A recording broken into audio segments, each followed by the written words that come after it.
ಶುಭ ಸುದ್ದಿಯನ್ನು ಕೊಟ್ಟ ಆಂಕರ್ ಅನುಶ್ರೀ. ವೈದ್ಯರು ಹೇಳಿದ ಮಾತನ್ನು ಕೇಳಿ ಖುಷಿಯಿಂದ ಕುಣಿದಾಡಿದ ಆಂಕರ್ ಅನುಶ್ರೀ ಹಾಗೆ ರೋಷನ್. ಅಷ್ಟಕ್ಕೂ ಯಾವ ಶುಭ ಸುದ್ದಿ, ಇವರಿಬ್ಬರ ನಡುವೆ ಏನಾಯಿತು ಅನ್ನೋದನ್ನು ಈ ಒಂದು ವಿಡಿಯೋದಲ್ಲಿ ಸಂಪೂರ್ಣವಾಗಿ ತಿಳ್ಕೊಂಡು ಬರೋಣ ಬನ್ನಿ. ಸೊ ಆ ಒಂದು ಡಾಕ್ಟರ್ ಜೊತೆ ಮಾತನಾಡಿದ ವಿಡಿಯೋನ ಕೂಡ ನಾನು ಈ ಒಂದು ವಿಡಿಯೋದ ಕೊನೆಯಲ್ಲಿ ಹಾಕಿದ್ದೇನೆ. ಸೊ ವಿಡಿಯೋನ ಎಲ್ಲೂ ಸ್ಕಿಪ್ ಮಾಡಬೇಡಿ, ವಿಡಿಯೋನ ಕೊನೆವರೆಗೂ ನೋಡಿ, ಖಂಡಿತವಾಗ್ಲೂ ಆ ಕ್ಲಿಪ್ ನಿಮಗೆ ಸಿಗುತ್ತೆ. ಹಾಗಿದ್ರೆ ಬನ್ನಿ ತಡ ಯಾಕೆ ಮಾಡೋದು, ವಿಡಿಯೋನ ಸ್ಟಾರ್ಟ್ ಮಾಡೋಣ. ಒಂದು ವೇಳೆ ನೀವೇನಾದರೂ ನಮ್ಮ ಚಾನಲ್ನ ಇನ್ನೂ ಸಬ್ಸ್ಕ್ರೈಬ್ ಮಾಡಿಲ್ಲ ಅಂದರೆ ಈ ಕೂಡಲೇ ಸಬ್ಸ್ಕ್ರೈಬ್ ಮಾಡಿ, ಹಾಗೆ ಪಕ್ಕದಲ್ಲಿರೋ ಬೆಲ್ ಐಕಾನನ್ನು ಕೂಡ ಪ್ರೆಸ್ ಮಾಡಿ. ಒಂದು ವೇಳೆ ನೀವೇನಾದರೂ ಫೇಸ್ಬುಕ್ ಪೇಜಲ್ಲಿ ನಮ್ಮ ಈ ಒಂದು ವಿಡಿಯೋನ ನೋಡ್ತಾ ಇದ್ದರೆ ಖಂಡಿತವಾಗ್ಲೂ ನಮ್ಮ ಪೇಜನ್ನು ಫಾಲೋ ಮಾಡೋದ್ರ ಮೂಲಕ ನಮಗೆ ಸಪೋರ್ಟ್ ಮಾಡಿ. ಹಾಗಿದ್ರೆ ಬನ್ನಿ ತಡ ಯಾಕೆ ಮಾಡೋದು, ವಿಡಿಯೋನ ಸ್ಟಾರ್ಟ್ ಮಾಡೋಣ. ಆಂಕರ್ ಅನುಶ್ರೀ ಹಾಗೆ ರೋಷನ್ ಇವರಿಬ್ಬರು ಮೊನ್ನೆ ಅಷ್ಟೇ ಮದುವೆ ಆಗಿದ್ದರು. ಸೊ ಇಬ್ಬರ ನಡುವಿನ ಜೋಡಿ ತುಂಬ ಅಂದರೆ ತುಂಬ ಚೆನ್ನಾಗಿತ್ತು. ಸೊ ಇಬ್ಬರು ಕೂಡ ಒಂದು ಒಳ್ಳೆಯ ಇಷ್ಟಪಟ್ಟು ಮದುವೆಯನ್ನು ಆಗಿದ್ದರು.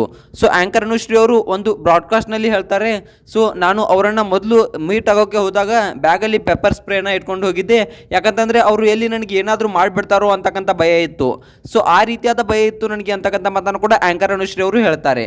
ಯಾವ ರೀತಿಯಾಗಿ ಭಯ ಇತ್ತಪ್ಪ ಅಂತಂದರೆ, ಇವರು ಒಂದು ಮೀಟ್ ಆಗೋಕ್ಕೆ ಯಾವುದೇ ಒಂದು ಗಂಡು ಕೂಡ ಇನ್ನೂವರೆಗೂ ಇವರನ್ನು ಕಾಫಿಗೆ ಕರೆದಿರಲಿಲ್ವಂತೆ. ಸೊ ಆಗ ಈ ಒಂದು ರೋಷನ್ ರವರು ಇವರನ್ನ ಕಾಫಿಗೆ ಕರೆದಾಗ ಸೊ ಇವರಿಗೆ ಒಂಥರ ಮುಜುಗರ, ಭಯ ಜಾಸ್ತಿ ಆಗಿತ್ತಂತೆ.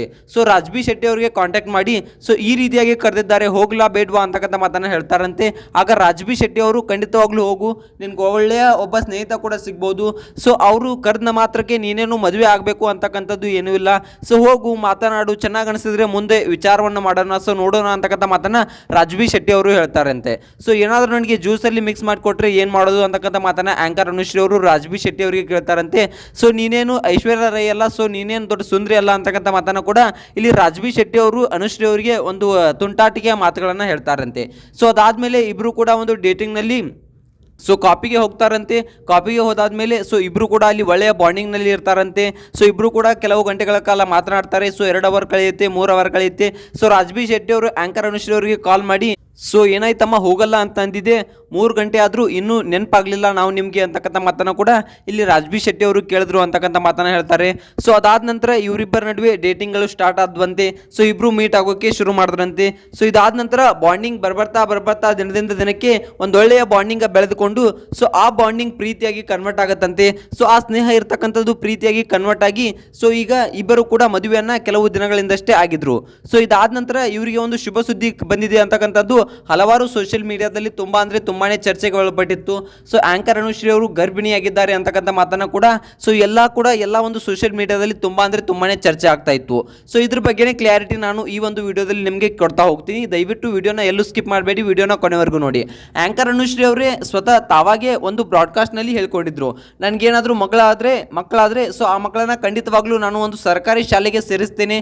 ಸೊ ನನ್ನ ಮಕ್ಕಳು ಕನ್ನಡ ಮಾಧ್ಯಮ ಶಾಲೆಯಲ್ಲಿ ಓದಬೇಕು ಅಂತಕ್ಕಂಥ ಮಾತನ್ನ ಕೂಡ ಇಲ್ಲಿ ಆಂಕರ್ ಅನುಶ್ರೀ ಹಾಗೆ ರೋಷನ್ ರವರು ಹೇಳಿದ್ದಾರೆ. ಸೊ ಯಾಕಪ್ಪ ಅಂತಂದ್ರೆ ಇಂಥ ದೊಡ್ಡ ಬಿಸ್ನೆಸ್ ಮ್ಯಾನ್ ಆಗಿರ್ಬೋದು, ಇಂಥ ದೊಡ್ಡ ಆಂಕರ್ ಅನುಶ್ರೀ ಅವರು ಒಂದು ದೊಡ್ಡ ಸೆಲೆಬ್ರಿಟಿ ಆದರೂ ಕೂಡ ಯಾವುದೇ ರೀತಿಯ ಒಂದು ಖಾಸಗಿ ಶಾಲೆಗಳಿಗೆ ಹಾಕದೆ ನನ್ನ ಮಕ್ಕಳನ್ನ ಸರ್ಕಾರಿ ಶಾಲೆಗೆ, ಅದರಲ್ಲೂ ಕನ್ನಡ ಮಾಧ್ಯಮಕ್ಕೆ ಹಾಕ್ತೀನಿ ಅಂತಕ್ಕಂಥ ಮಾತನ್ನ ಹೇಳಿದ್ ನೋಡ್ರಿ, ತುಂಬಾನೇ ಒಂದು ಖುಷಿ ಆಗುತ್ತೆ ಅಂತಕ್ಕಂಥದನ್ನ ಇಲ್ಲಿ ಹೇಳ್ಬೋದು. ಯಾಕಪ್ಪ ಅಂತಂದ್ರೆ ಈಗ ಒಂದು ಕೂಲಿ ಮಾಡುವವನ ಮಕ್ಕಳು ಕೂಡ ಸೊ ಒಂದು ಗೌರ್ಮೆಂಟ್ ಶಾಲೆಗೆ ಹೋಗ್ತಾ ಇಲ್ಲ, ಸೊ ಖಾಸಗಿ ಶಾಲೆ ಅಂತ ಮುಖವನ್ನ ಮಾಡ್ತಾ ಇದ್ದಾರೆ. ಸೊ ಇದರಿಂದ ಕನ್ನಡ ಶಾಲೆಗಳು ಎಲ್ಲ ಮುಚ್ತಾ ಬರ್ತಾ ಇವೆ. ಸೊ ಇದರಿಂದ ಆಂಕರ್ ಅನುಶ್ರೀ ಅವರು ಈ ರೀತಿಯಾಗಿ ಹೇಳಿರೋದು ಒಂದು ಅವರ ಮೇಲಿನ ಒಂದು ರೆಸ್ಪೆಕ್ಟ್, ಅಭಿಮಾನವನ್ನ ಹೆಚ್ಚಿಗೆ ಮಾಡಿದಂತೆ ಆಗಿದೆ ಅಂತಕ್ಕಂಥದನ್ನ ನಾವಿಲ್ಲಿ ಮತ್ತೊಮ್ಮೆ ನೆನಪಿಸ್ಕೊಳ್ಬಹುದು. ಇನ್ನು ಇವರ ಮಗು ವಿಚಾರಕ್ಕೆ ಬಂದ್ರೆ, ಇವರು ಮದುವೆಯಾಗಿ ಕೇವಲ 9 ತಿಂಗಳಾಯ್ತು.